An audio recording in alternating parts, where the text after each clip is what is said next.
Good morning everyone! Welcome once again sa Barkada Chat with Alvin, Usapang D.H. Ito ang FB Live kung saan ang topic ay tungkol sa mga domestic helpers dito sa Hong Kong. And again, we are glad to have our special guests, Carrie and Norie from WINTIP Employment Agency para magbigay ng kanilang professional na mga advice sa inyong mga cases at sasagutin ang inyong mga tanong mula sa mga Barkadahan fans natin sa Facebook. Again, this program is sponsored by WINTIP Employment Agency. Sila ang isa sa mga pioneers sa industry for over 35 years now. They offer high-quality, tailor-made services for helper-employer evaluation, skills verification, at mga kailangan ng mga training. Ayan.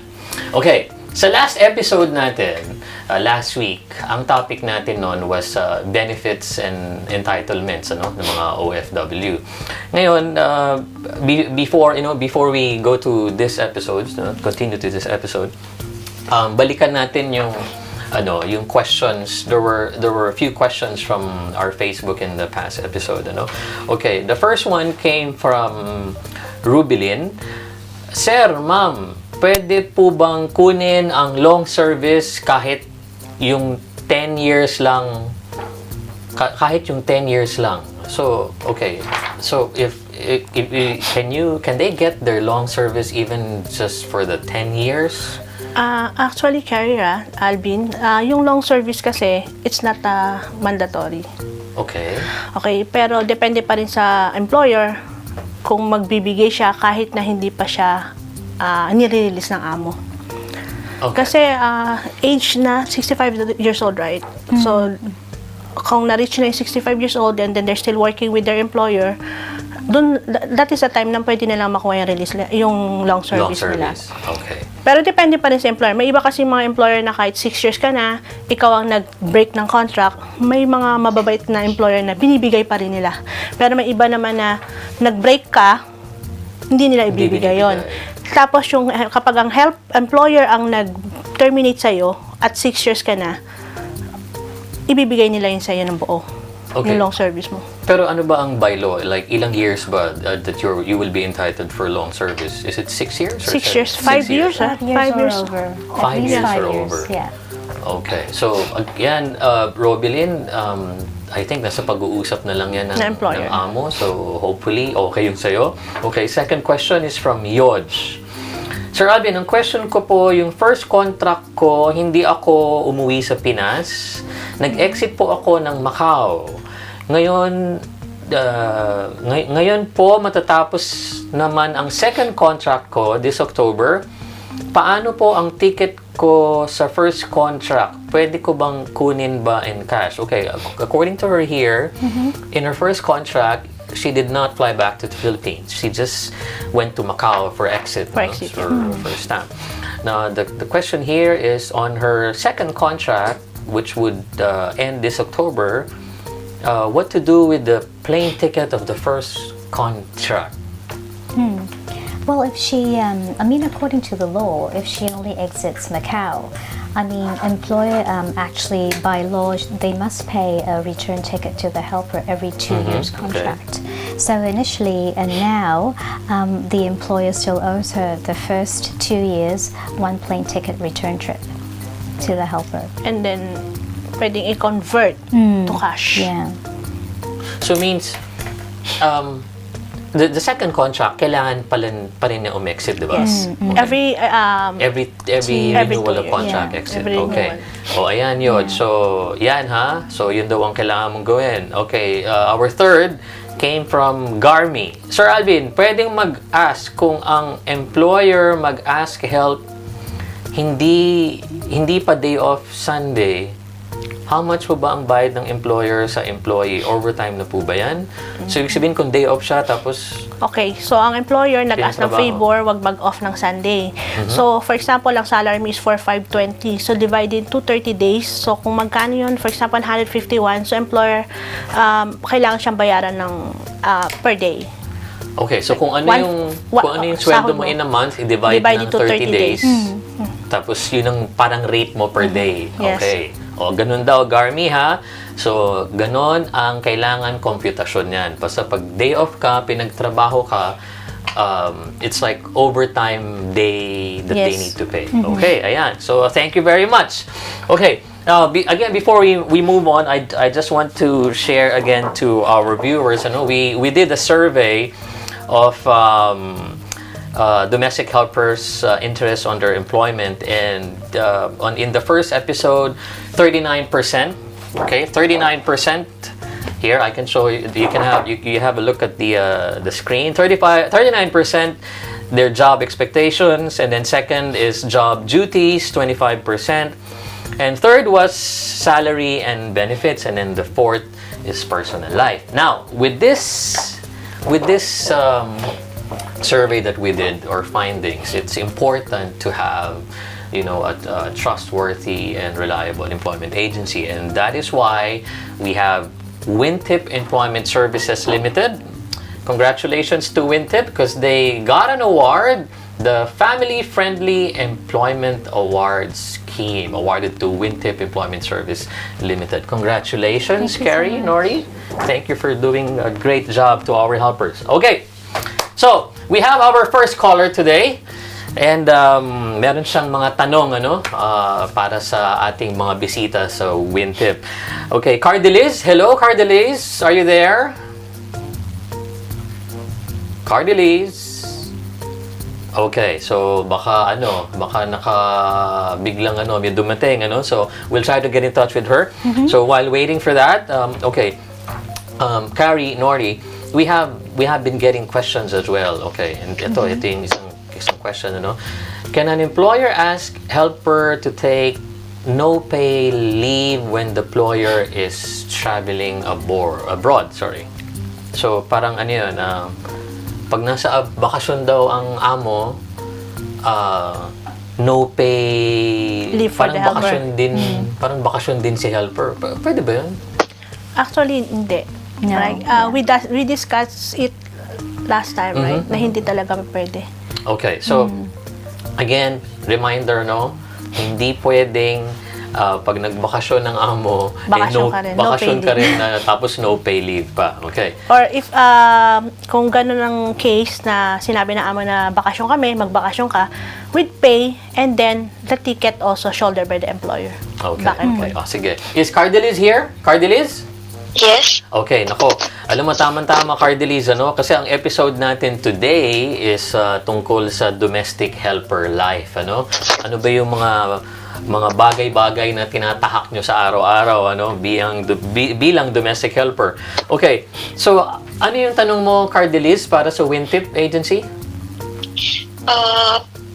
Tanong ko lang po kung sa employer po is allow po na holding ang aking passport.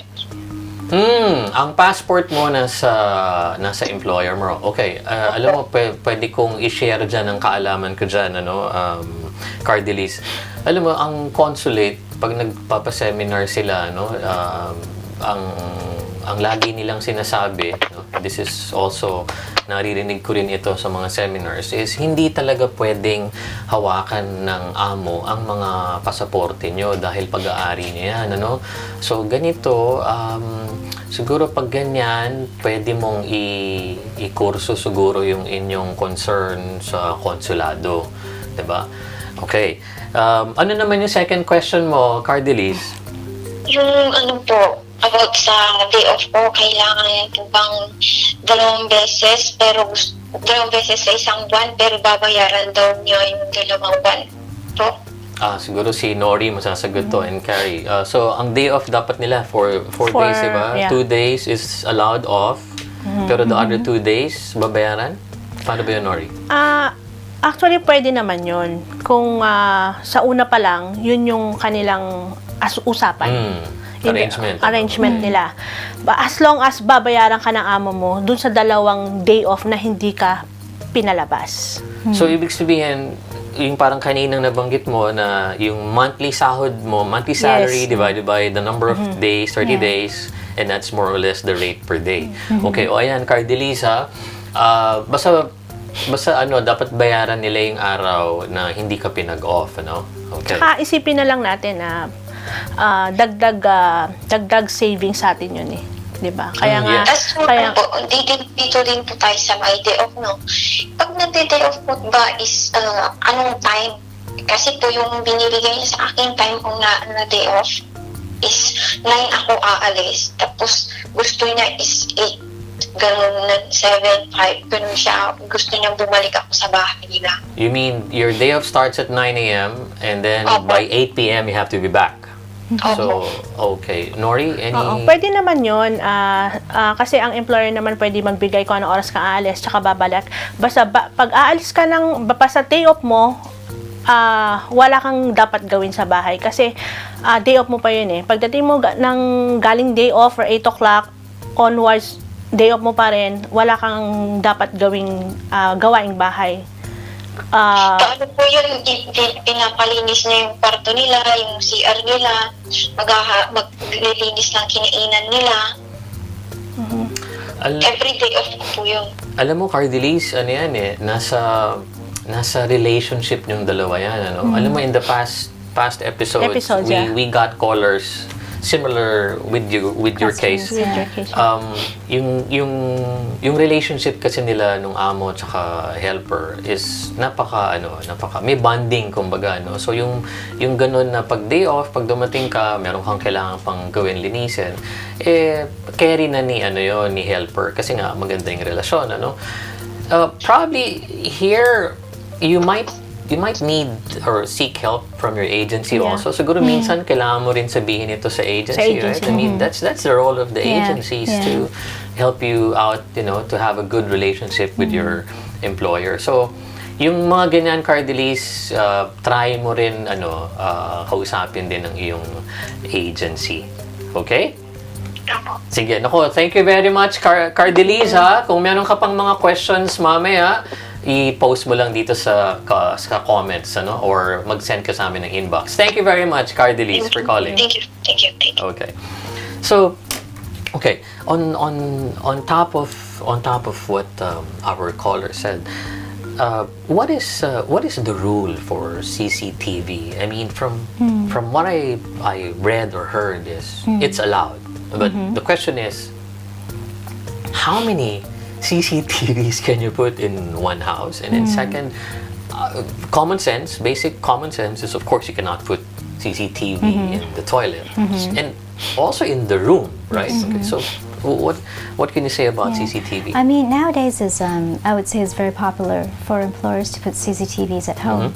So our role is, if the employer has CCTV, we must communicate this to the helper. Like even in advance. Before, yes.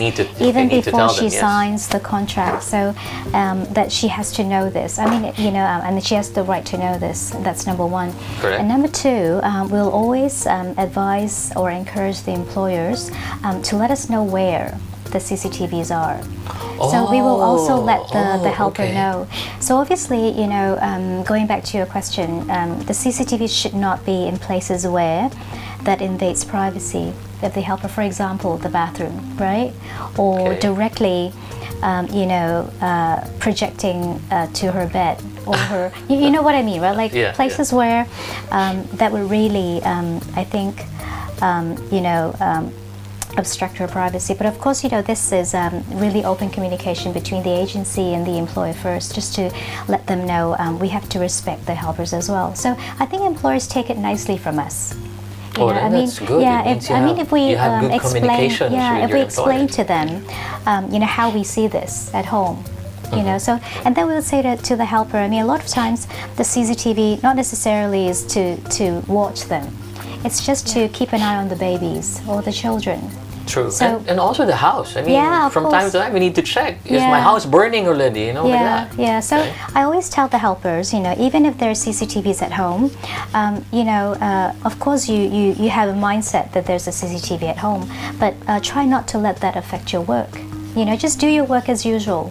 But that is just a means, for the employer to just monitor what's happening in the house. Yeah. Not necessarily your job performance. So if they look at it that way, they wouldn't feel it as a bit of somebody's watching. Yeah, you, right? exactly. I mean, technically, they're watching the house. Right. The house. Yeah. They cannot concentrate with their. Yeah, they get really nervous with their work. Yeah. Well, kung wala ka namang ginagawang masama, Yeah. di ba? I mean, makakapagtrabaho ka naman, di ba? How about you, Norie? Ano same bang like, mga nangyayari dati sa mga CCTV na yan?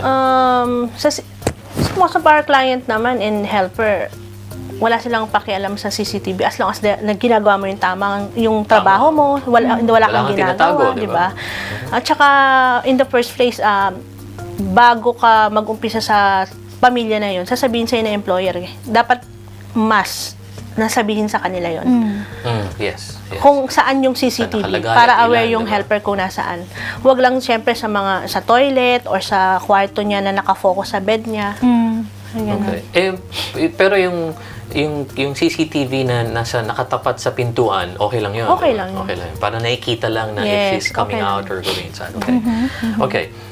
Now this one is this is the next question. To make it fun, I'm gonna draw it. Okay.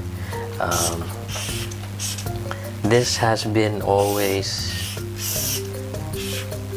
question.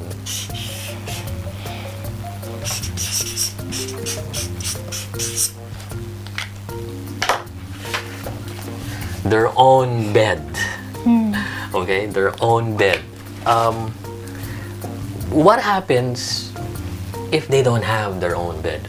Sofa bed or natutulog sa living room, or I even heard stories they sleep in the kitchen with the folding bed at nighttime. Saka mo lang ilalatag yun. Totoo ba yun? I mean, okay, if this is true, I mean, okay, how to handle this? How to address this by the employer, the helper? I mean, even before handling this issue or problem, I mean, we actually ask the employer in terms of the sleeping arrangement for the helper. So if in the event if the helper is not given a room or a share room, we would need to know, exactly, where they would have the helper sleep in the house, because the helper because they have a right to know as well, and if they will take the job as well. So we actually, during the interview prior to signing the contract, we want the employee to be as honest and as open as possible, and communicate this to the helper. And some helpers, they're very open-minded and giving. If they feel the employee is very good, they don't mind. But for me, I really stress on the fact that the helper has to have a safe and comfortable place to sleep. Because Yeah, 'cause they they have need to work rest. all day, Yeah, they need rest. They need- Yeah, and I feel this is something employers we should provide for the helper. Okay. Yeah. Norie, anything you want to add? About sa bed. Yeah? O ano bang... paano kung halimbawang nung dumating siya, ganun yung setup? First kusina daw, umpisa pa lang in-interview siya, ang alam niya may bed siya. Oo, pagdating doon, wala, di ba? Wala. I mean, hindi wala. Meron, pero hindi suitable sa kanya. Of course, kung sa kitchen or sa sala lang without partition, hindi talaga pa pwede yun. Hindi allowed yun. Kasi kailangan talaga sa domestic helper, meron silang sariling bed para makapagpahinga sila na maayos. Kung sa may living room lang sila, mostly kasi mga employer, mga anak, di ba, aabot na hating gabi, nanonood. So, wala Magigising silang siya time. pag dumating. So, kapag may mga ganong nangyayari or sitwasyon, tatawag lang sila sa agency, sa amin. And then, yun nga, gaya na sinasabi namin lagi, na kami ang bahalang makipag-usap sa employer. At least, merong silang partisyon para meron silang privacy. Okay. Diba? Kasi sa immigration talaga, bawal talaga yan. Kaya minsan, kapag ang bahay nasa 300 square feet lang, ang immigration Maliit yun, officer, 300 square. magpapadala ng letter sa amin na kailangang picturean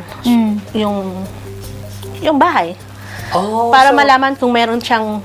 pag dineclare Yes, right, Carrie. Yeah. The immigration immigration officer will send us a letter. Yeah. Square feet. Kasi medyo 300 square feet is kind of small. It's Yeah. like a studio already, or a very small 2 rooms with 1 toilet. Oh, then they need to take pictures. Yeah. Okay, now, what about you sleeping with your alaga or with the kid? I think Yeah, there is That's okay, may right? certain age yan eh. Yeah. Pag certain age. Yes. Okay. Kapag babae, okay lang hanggang 6 years old. Pero pag lalaki, 10 years old above, bawal. Oh, kasi lalaki na yun. He's a Share guy. room with the Teenager. boy. Yeah. Kailangan mong ilagay kung ilang taon. Kasi makikita yan sa form. How many family members have you served? Son, how old? So, immigration will check everything. And then the Philippine consulate as well. Okay, wait. Ulitin ko lang ha. Anong age? Pag babae? Kahit hanggang 65, Okay. 70. Kasi babae Babae, parehas. Pero so, ang boy, to 10 years 10 old. years only. old Yeah. only. So, 9 below is okay. Yes. 10 above cannot. Okay, yan ha? Yeah. Okay.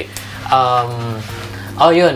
Meron kasing mga tanong dito tungkol dun sa share bed saka yung edad. Ayun. So, pag girl, okay lang kasi parehas naman kayong girl. Pero kung boy yung inaalagaan nyo, hanggang 9 years old lang daw dapat. Okay. 10 below. 10 below. So, 11 up, medyo hindi na pwede yun, di ba? Kasi that's teenager. Teenager, ano na yun time already, may or age. tendency na. Yeah. Okay. So, we have another question. We talked about CCTV. Okay, sleeping room, no private. Okay. With regards to if a helper is going through depression, stress, homesickness, where can they go? No? I mean, normally the consulate will offer services, something similar to this one, or if you need to talk to someone. But other than the consulate, I assume they can go to you. Yes. Yeah. But what if the case is like really, extreme, really, really hard to handle already? Is there like government agencies that they can go through, or you have any suggestion if they're battling homesickness? Depression? First of all, if the helper, of course, when they sign a contract, they have to have a mental picture or be ready that you'll be departing in a few months to Hong Kong. Okay. So if you really miss your children, number one, I suggest that she spend a lot of time with her children. Of course, during that time, you still have to really be sure that you can handle that, when you come to Hong Kong, right? So that's important for both the helpers and the employers. And in the event, after they arrive, my team, they do a really good job in terms of keeping close contact with the girls. So not only managing, how they are at home, but really the personal welfare, how they're adapting with the environment. It's like there's a bond, Yeah, other of course. than just customer and company, Yeah, of relationship. There's a bond. Okay, that's good. Yeah, that's so good. and I think we should be the first. We're like a second home to them, really. Oh yeah, I like that. Second home. So come to us first. We'll try our best to help. Obviously we'll also seek the assistance of the agency in the Philippines to see what we can do for the girl. Okay, and we'll also talk to the employer and see, how we can maybe alleviate, things that can help in terms of this transition. Of course, in the event if the case is really extreme, then we will try to seek professional help for the helper through the consulate. Okay. So I think that would be the next step that we take. Okay. Oh, then, nako, mga kaibigan, ganun raw ang kailangan yung gawin.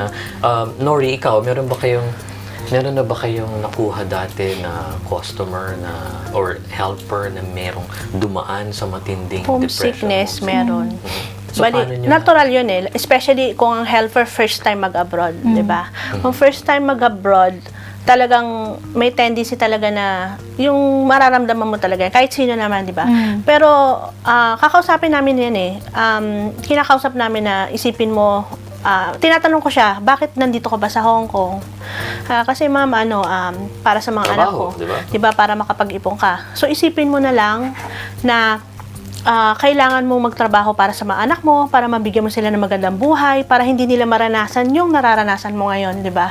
Makapagtapos sila sa kursong gusto nila at makapag-aral sila sa eskwelahan na gusto nila. Na balang araw, mag-abroad man sila, ibang level.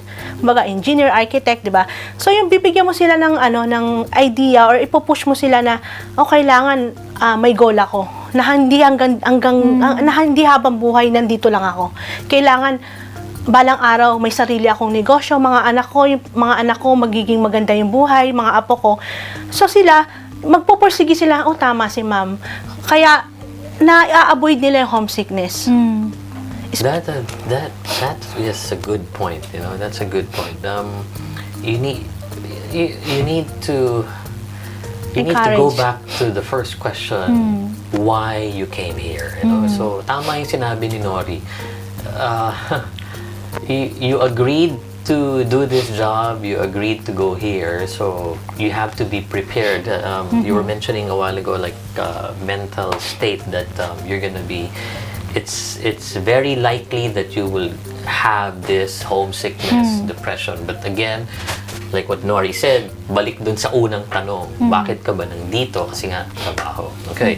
Dun ho sa ating mga ka-Facebook dyan, huwag niyong kalimutan na mag-post kayo ng mga comments and questions dito sa post, and then dito sa ating Facebook Live, at babasahin natin yan at susubukan natin sagutin. Okay. And also, yes. Alvin, about depression, kapag talagang depressed na talaga na hindi na talaga namin kaya i-handle, so that is the time talagang kailangan namin na, gaya na sabi ni Carrie, kailangan namin talagang kausapin ng employer kaysa lumala pa ito o gumawa ng hindi maganda na, alam mo na, marami ka nababalitaan na depression, tumatalon. So that's the time na talagang kailangan namin na mag-seek ng help sa mga professional, mga psychiatrist, ganon. Tapos, iuuwi namin sila. Tutulungan namin silang makauwi sa Pilipinas ng maayos. Yung merong kamag-anak nila na pupunta rito para i-guide siya, tulungan na makauwi. Kung talagang hindi na talaga niya kaya yung sarili niya. Yeah. Okay, so, ayan, mga kaibigan, again, with the correct or right agency, meron silang maitutulong paano. So parang what's happening here is the very first ally or friend that you have is the agency, right? And then next is, of course, your boss, the employer. But again, you can always ask help from the agency. Kaya nga nandito sila. Okay? So, there's one more thing here. Okay.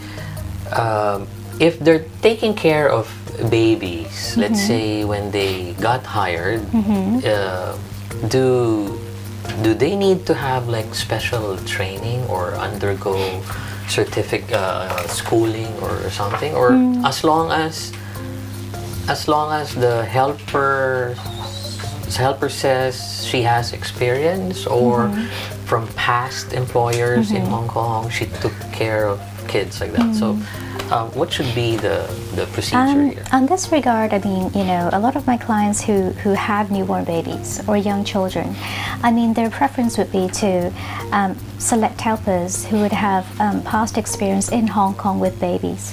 I mean, of course, they would feel, taking care of babies in Hong Kong are very different from a lot of other countries. So if helpers do have local baby experience, of course, that's highly preferred.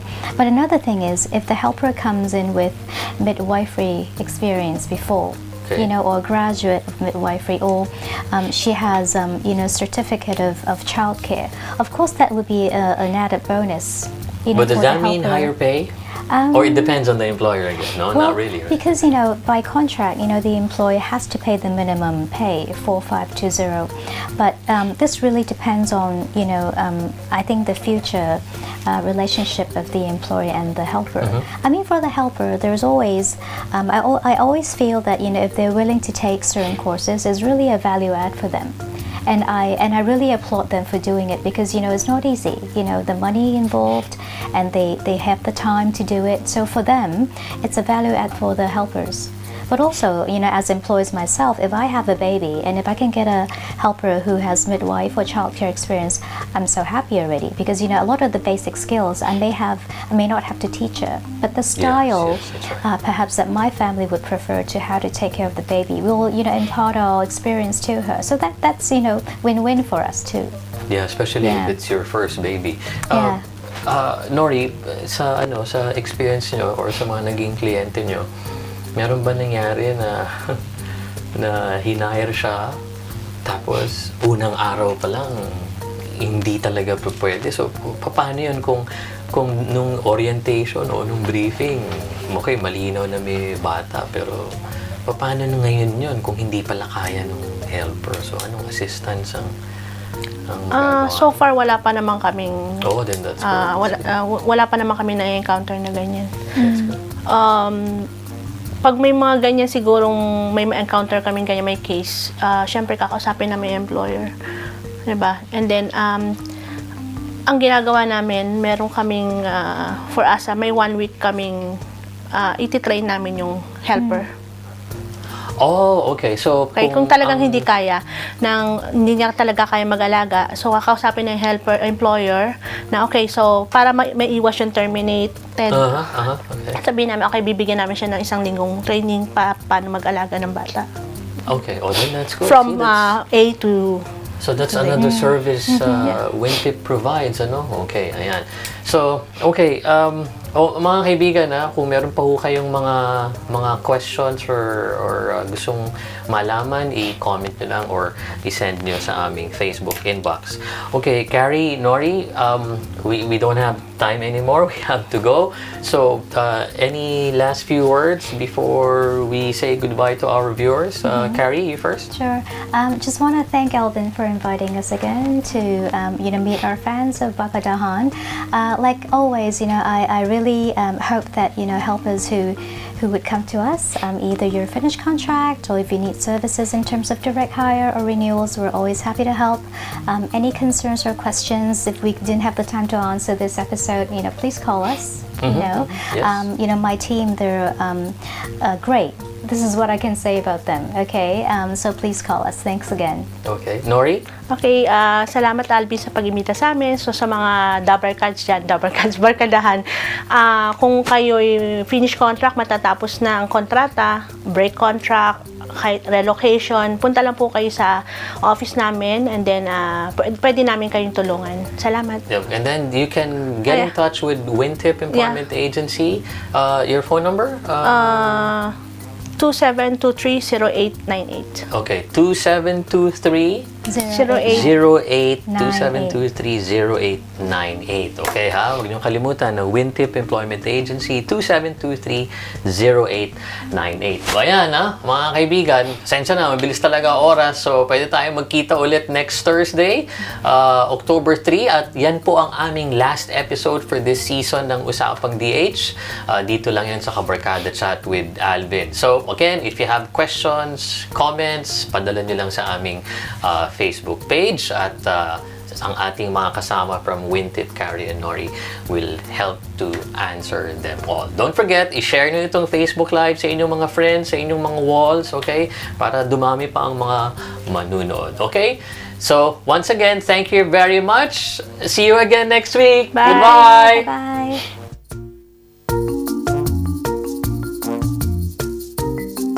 Ang mga opinyon at pananaw ng host at mga respondents ay kanilang pansariling pananaw at hindi nangangahulugang opinyon din at sinasang-ayunan ng kumpanya at ng mga namamahala.